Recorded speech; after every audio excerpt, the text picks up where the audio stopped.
Glória a Deus, igreja amada do Senhor. Perdão, uma alegria estarmos aqui, mais um culto de adoração esta noite para celebrarmos, para engrandecermos, para exaltarmos o nome do nosso Deus. Você que estava na expectativa de receber a palavra com a temática A Coroa da Criação, que seria ministrada hoje pela nossa presbítera Grace, ela teve um contratempo no trabalho por conta da muita chuva que nossa cidade enfrentou e ela não conseguiu, não pôde chegar até nós ainda está no trabalho, muito provavelmente ainda em Iranduba. Mas ela vai ministrar esta palavra no momento oportuno, numa outra ocasião. Hoje a nossa temática é esta: fundamentado em Cristo. Fundamentado em Cristo. E eu já peço que a missionária Mara Timone possa nos dirigir em oração. E pela graça de Deus, nós vamos estar ministrando esta palavra de adoração para a Igreja de Cristo, em nome do Senhor Jesus. Amém, Senhor. Mais um dia que a tua palavra será aberta. Mais um dia que moralmente tu queres falar com cada um. Mais um dia, Deus, que tu iluminas o coração do teu servo para que ele possa ministrar o que precisamos, Pai.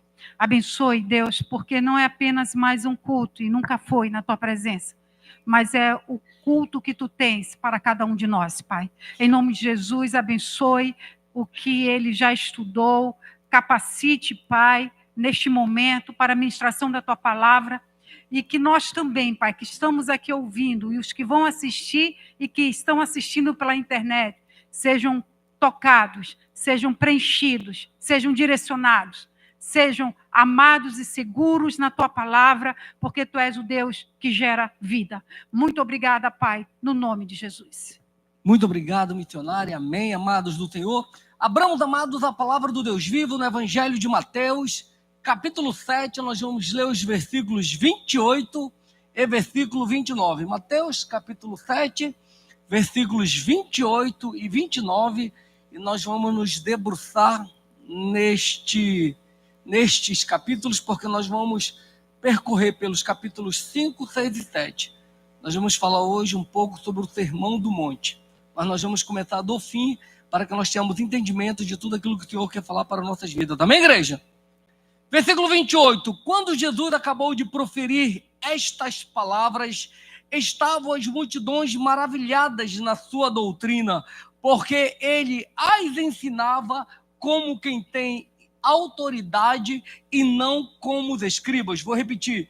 Quando Jesus acabou de proferir estas palavras, que palavras, presbítero Luciano, que se inicia-se lá em Mateus capítulo 5, versículo 1, o Sermão do Monte, ele vai transcorrendo toda esses capítulo 5, capítulo 6, capítulo 7, uma série de ordenanças, de instruções, de palavra vinda do trono de Deus, vinda dele mesmo, palavra de Deus, para o bom andamento da vida, para o bom andamento da sociedade, para o bom andamento da igreja, para o bom andamento do corpo de Cristo.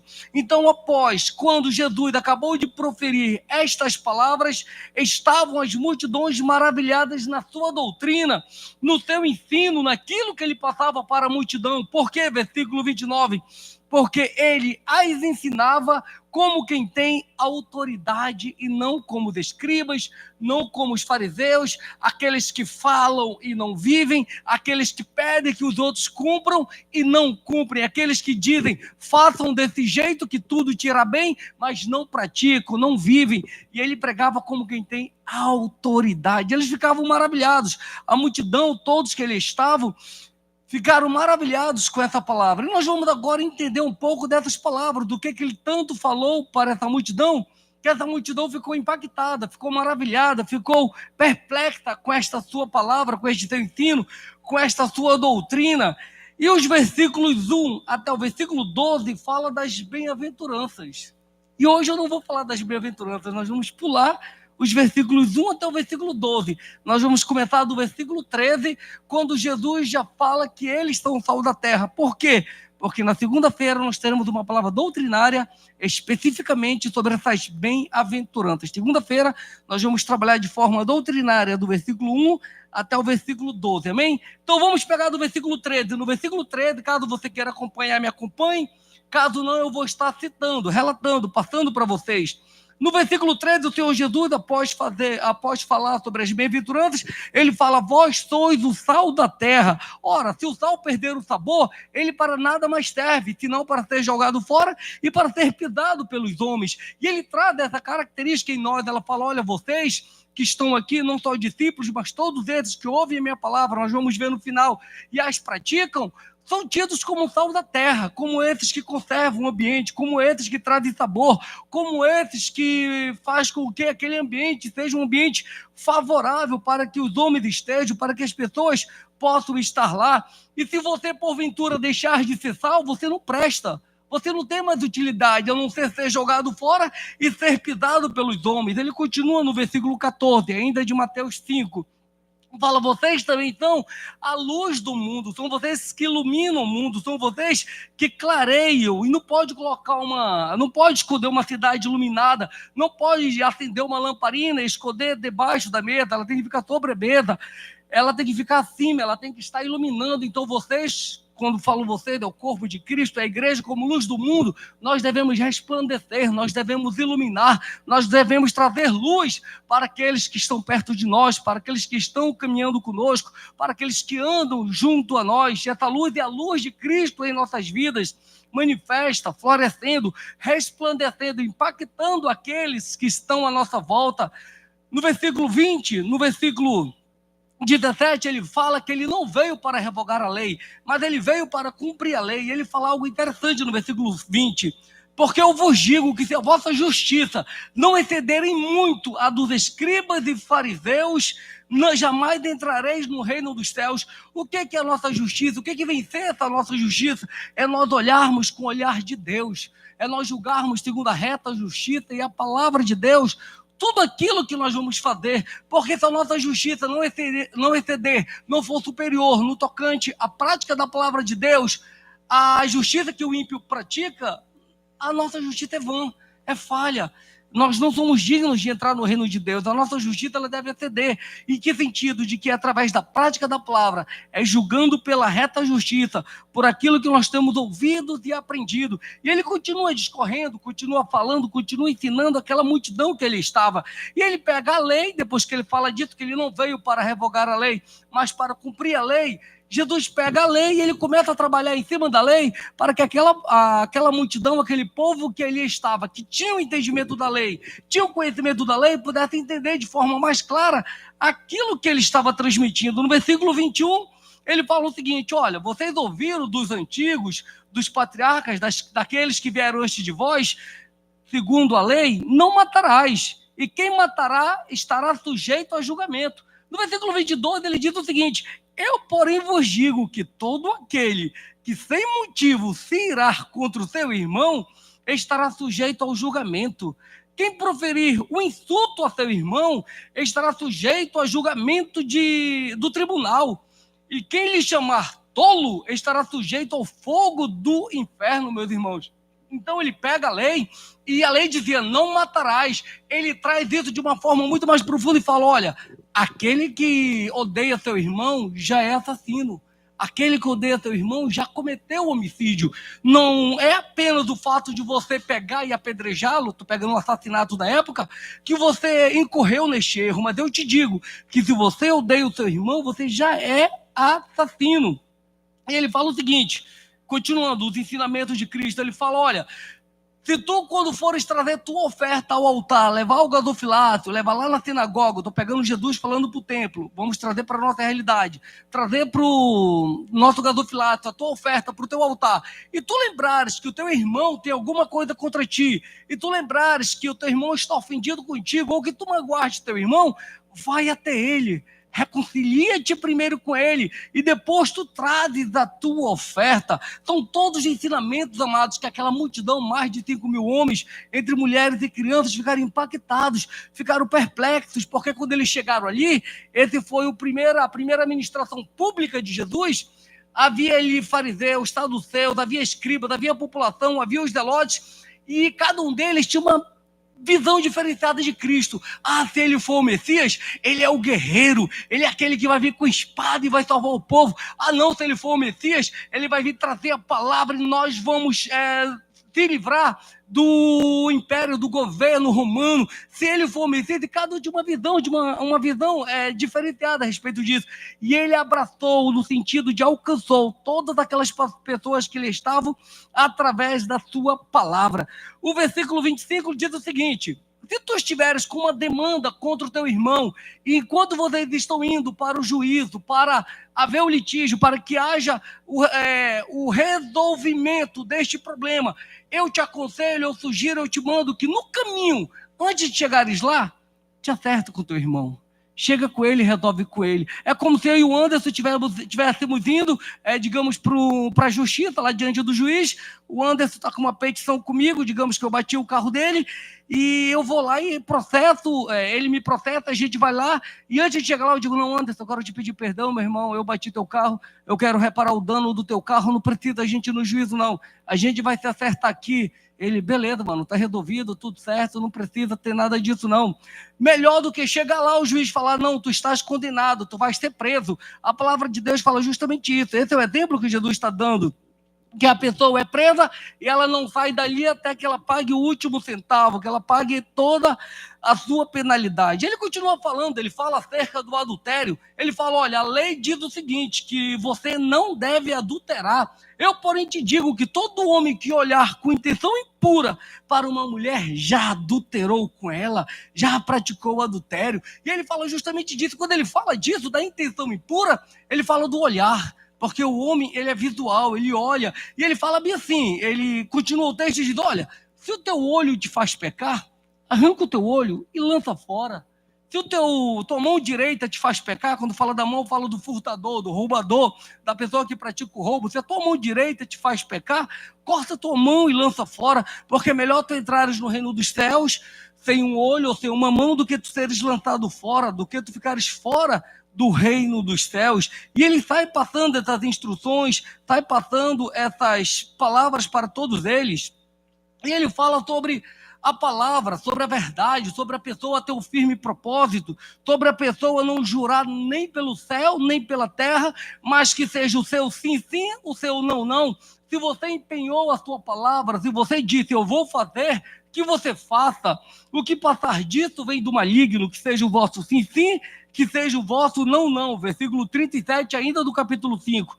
O versículo 38 diz o seguinte, algo muito interessante, que para os zelotes foi algo muito pesado eles ouvirem isso. Todos que ali estavam, foi algo que foi muito intenso para eles. Ouvistes o que foi dito, olho por olho, dente por dente. Eles ficaram maravilhados, é isso. Está vendo? A lei diz isso, olho por olho, dente por dente. Se alguém me feriu, eu vou ter que ferir. Nós vamos conquistar, nós vamos fazer desse jeito. Aí Jesus vem e diz o seguinte, versículo 39. Eu, porém, vos digo, não resistais ao perverso, mas a qualquer que te ferir na face direita, volta-lhe também a outra. E ao que quer demandar contigo e tirar de ti a tua túnica, deixa que leve também a tua capa. E aquele que obrigar a andar contigo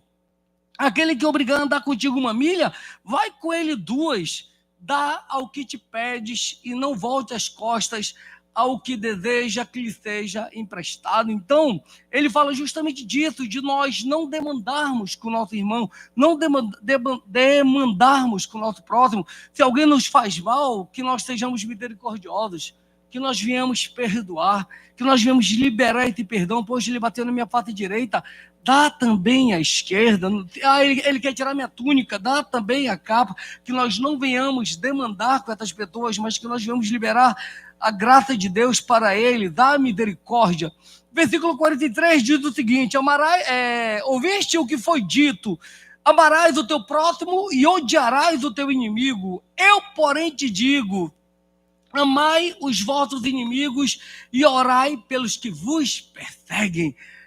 Amai os vossos inimigos e orai pelos que vos perseguem. Era algo meio que utópico. Poxa, como é que eu vou orar pelos que me perseguem? Como é que eu vou amar o meu inimigo? Como é que eu vou ter amor por ele? Então essas palavras, elas vinham confrontar o eu. Elas vinham confrontar aqueles que ele estava. Elas vinham confrontar mesmo o ser humano.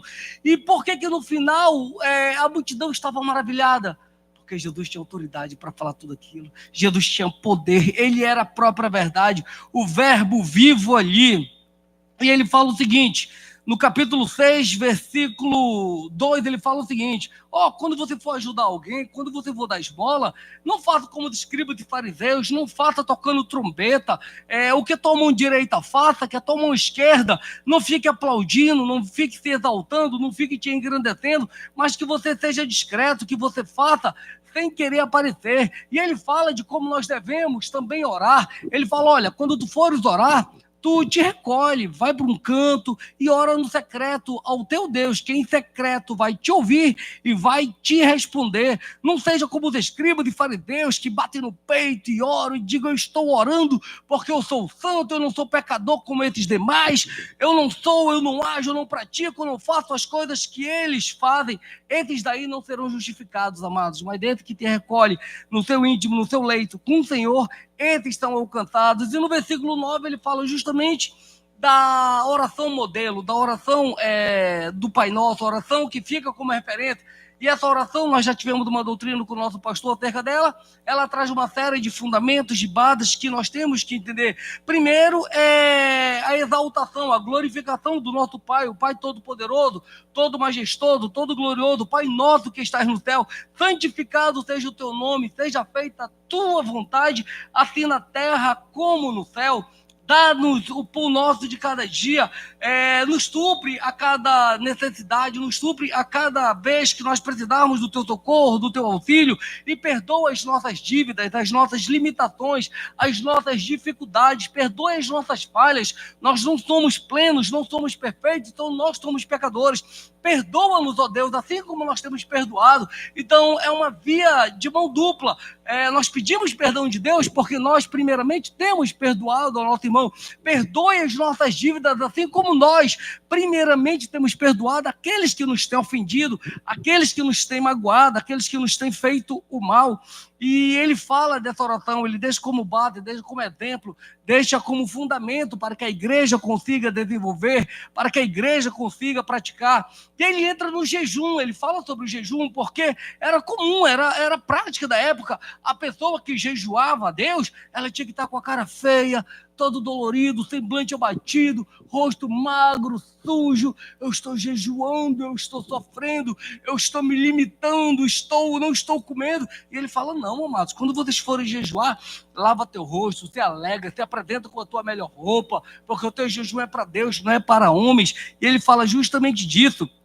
No versículo 19, ainda do capítulo 6, ele fala dos tesouros nos céus, de onde nós iremos receber nossa recompensa, nossa coroa. Ele diz: não acumuleis para vós tesouro nesta terra, onde a ferrugem ou a traça corrói, onde vem o ladrão que escava e rouba, mas acumulei para vós tesouro no céu, galardão no céu, riqueza no céu.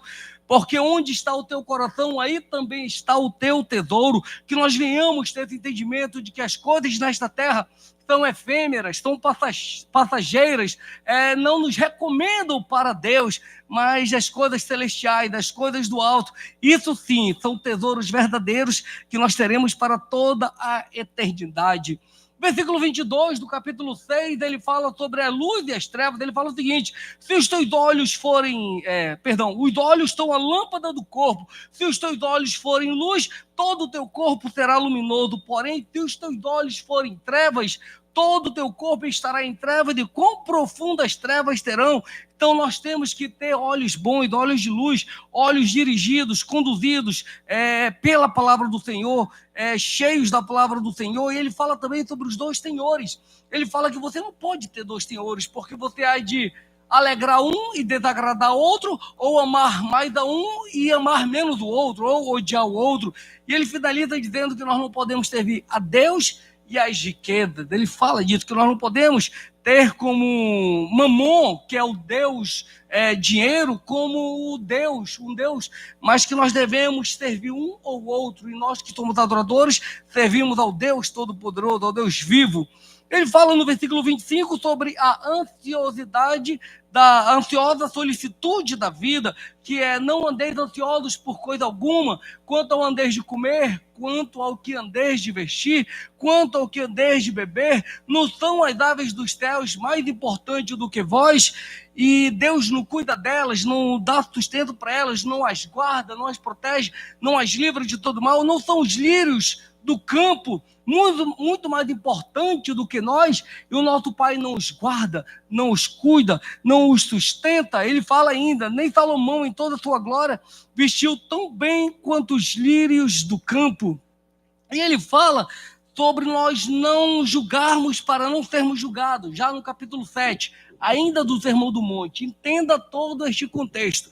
Ele fala no capítulo 7, já no versículo 1, que nós não devemos julgar para nós não sermos julgados, pois com os critérios que nós julgamos, nós seremos julgados, com o critério que nós medimos, nós seremos medidos.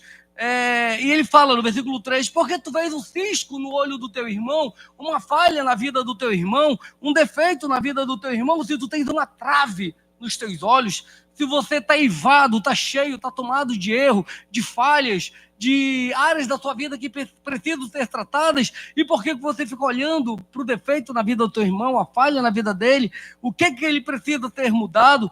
Hipócrita, tira a primeira trave do teu olho, corrige primeiro o teu erro, corrige primeiro a tua conduta, corrige primeiro a tua postura diante de Deus, para que você possa estar acusando, olhando, falando, apontando o erro, a falha do seu irmão. E no versículo 7 do capítulo 7, ele nos incita, ele nos motiva, ele nos inspira a orar. Ele diz o seguinte: pedi e dá-se-vos-á, buscai e achareis, batei e abre-se-vos-á, pois todo o que pede recebe, o que busca encontra, e a quem bate abre-se-lhe-á. Aí ele continua falando: pois qual é o pai que se um filho lhe pedir um pão, ele lhe dará uma cobra? Qual é o pai que teu filho lhe pedir um pão, ele lhe dará uma pedra, ou lhe pedir um peixe, ele lhe dará uma cobra? Se nós que somos maus, ele coloca assim, sabemos dar boas dádivas aos nossos filhos, que dirá ele, que é o nosso Pai Celeste? Ele vai saber, ele tem para nos dar tudo de melhor. Versículo 12, ele diz o seguinte, do 7, tudo quanto, pois, quereis que os homens vos façam, assim fazei-o vós também a eles, porque esta é a lei e os profetas. Já tem meia dura, meus amados. Pois, eu quero que o irmão faça isso, eu também vou fazer. Eu quero que o irmão age assim comigo, eu também vou agir. Tudo que eu quero que o meu próximo, o meu irmão faça comigo, eu também vou fazer para com ele. E no versículo 13, ele fala agora já, quase em rota de conclusão do Sermão do Monte, ele fala sobre o caminho. Ele é o caminho, nós sabemos disso. Ele fala justamente sobre essa porta para onde este caminho leva, essa porta estreita e essa porta apertada, e também essa porta larga. Ele fala o seguinte: entrai pela porta estreita, pois larga é a porta e espaçoso é o caminho que conduz para a perdição, e são muitos os que entram por ela, porque estreita é a porta e apertado é o caminho que conduz para a vida eterna, e são poucos dos que acertam por ela. Ele está justamente falando disso. Olha, o mundo, os prazeres do mundo, os deleites do mundo são espaçosos, são largos, mas eles levam para a morte, eles levam para a destruição. Eles não são o caminho que eu estou designando para que vocês andeis. O caminho que eu tenho para vocês é um caminho de vida, é um caminho de vida eterna. Quando vocês concluírem esse caminho, vocês chegarão a uma porta estreita e apertada.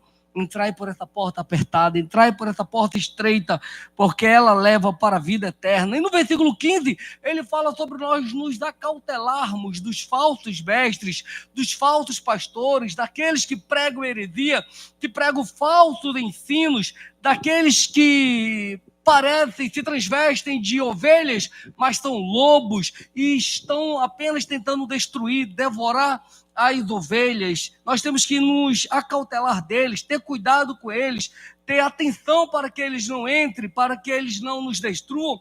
E o próprio texto diz: como é que tu conhece eles? Através dos frutos que eles produzem. Uma árvore boa dá bons frutos, uma árvore má dá maus frutos. Então nós temos que ter cuidado, nós temos que ter esse zelo, nós temos que ter essa cautela. O versículo 21 diz o seguinte: Pois nem todo o que me diz Senhor, Senhor, entrará no reino dos céus, mas daquele que faz a vontade do meu Pai que está nos céus. Então é isso que nós temos que ter, essa visão.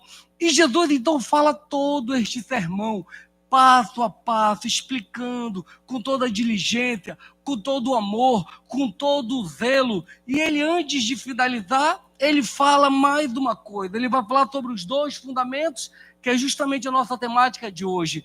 Fundamentado em Cristo. Ele fala justamente isso que você vai ler comigo no versículo 24. Abre a igreja. Ministro Anderson, versículo 24 e 25, por gentileza.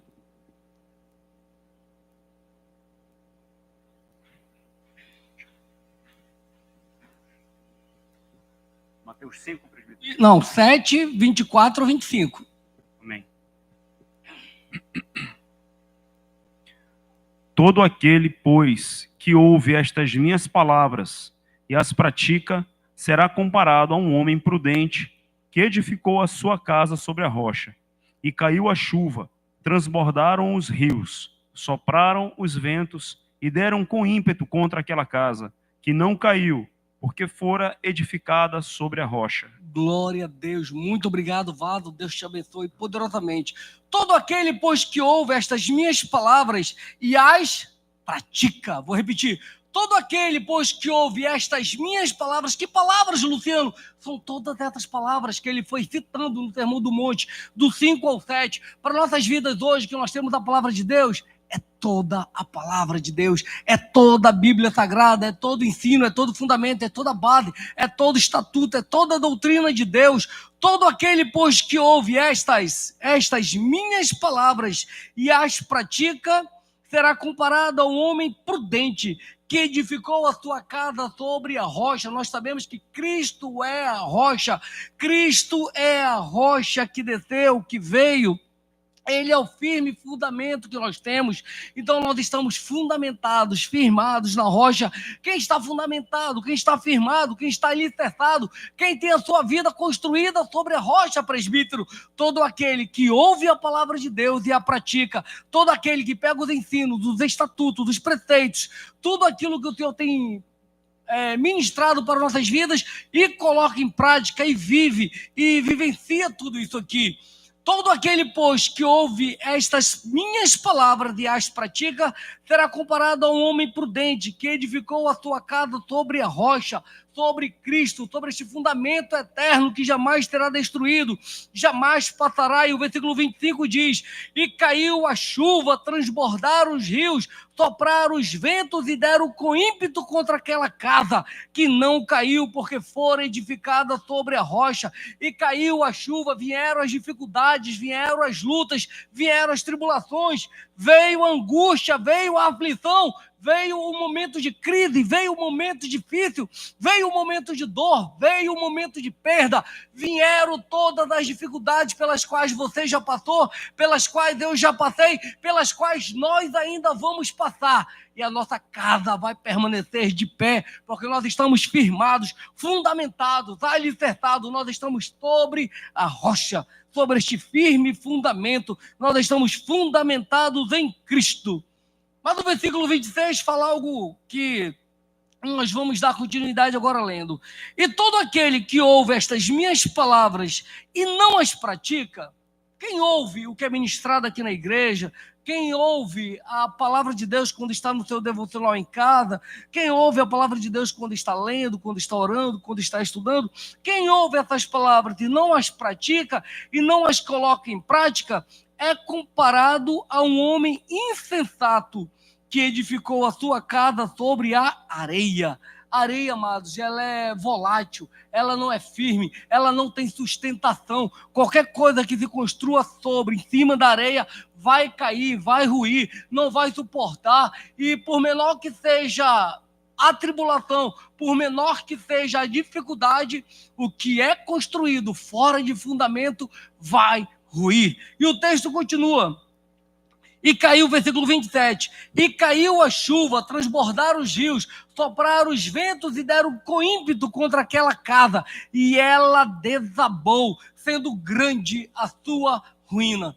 Então, se as nossas vidas não estiverem fundamentadas em Cristo, se a nossa vida não estiver firmada em Cristo, se nós não estivermos vivendo aquilo que Ele tem para nossas vidas, nós vamos ruir. Mas nós não somos daqueles que retrocedem para a perdição, mas daqueles que avançam para a vida eterna. E o versículo 28, nós já lemos, diz: quando Jesus acabou de proferir estas palavras, estavam as multidões maravilhadas na sua doutrina, porque Ele as ensinava como quem tem autoridade e não como os escribas. Que nós venhamos jamais abrir mão deste fundamento que é Cristo em nossas vidas, que nós venhamos jamais desistir de caminhar com Cristo, que nós venhamos sempre estar com os olhos fitos nele, vivendo, praticando, desfrutando, deleitando da sua palavra para nossas vidas, porque aqui nós temos vida eterna, aqui nós temos deleite, aqui nós temos prazer, em nome do Senhor Jesus. Aplaudamos do Rei Jesus. Eu peço uma oração com a missionária Mara Simone, e os irmãos do louvor podem dirigir-se para o altar.